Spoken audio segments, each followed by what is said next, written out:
Et bonjour, bienvenue sur Créa Cocoline. Donc aujourd'hui sur ce tuto, je vais vous apprendre à faire les points picots.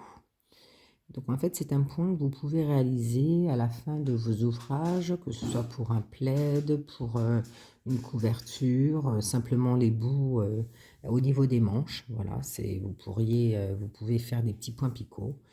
Donc voilà, donc je vais vous montrer comment on procède pour en faire. Donc il vous suffit de faire, alors je vais essayer de zoomer, voyez bien, voilà. Donc moi j'ai fait un petit échantillon uniquement de mailles serrées, d'accord? Donc voilà, je fais une maille serrée au démarrage.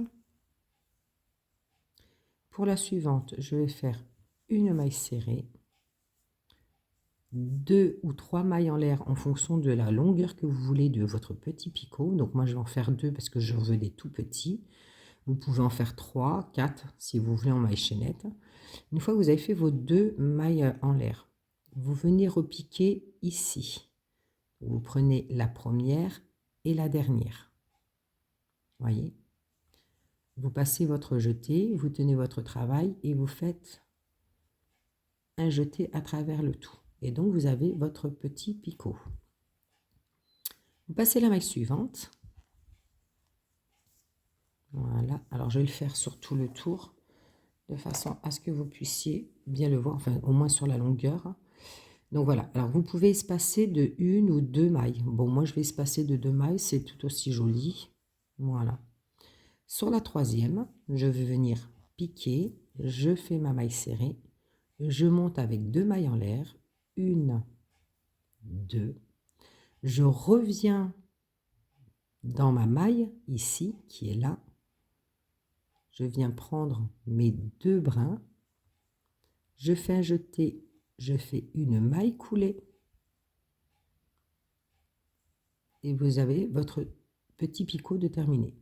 Je recommence, donc une maille serrée, une seconde maille serrée, et dans la troisième, une maille serrée, 2 mailles en l'air, 1, 2, je pique, vous voyez, j'ai mes 2 mailles en l'air, je viens piquer ici, je viens faire ma maille coulée,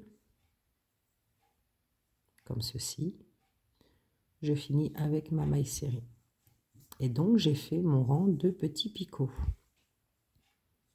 Donc les petits picots, vous pouvez les faire, je vous dis espacer de 2, espacer de 3, ça c'est en fonction de ce que vous voulez.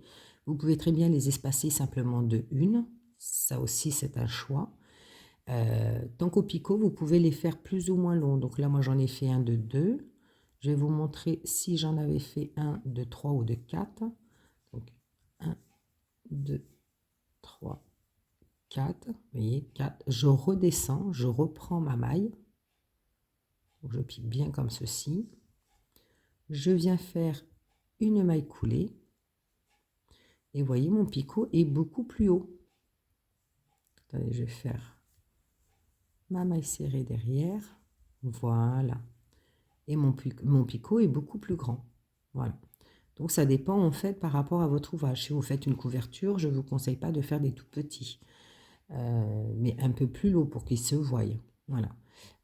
Si vous faites, admettons, autour des manches, pour finir vos manches ou les bas des pulls, des petits peuvent faire très joli.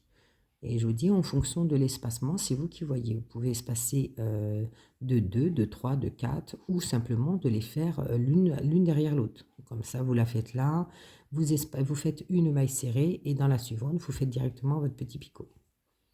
Voilà, voilà, donc c'était vraiment un tout petit tuto pour vous montrer comment on crée les petits picots au niveau des finitions d'ouvrage.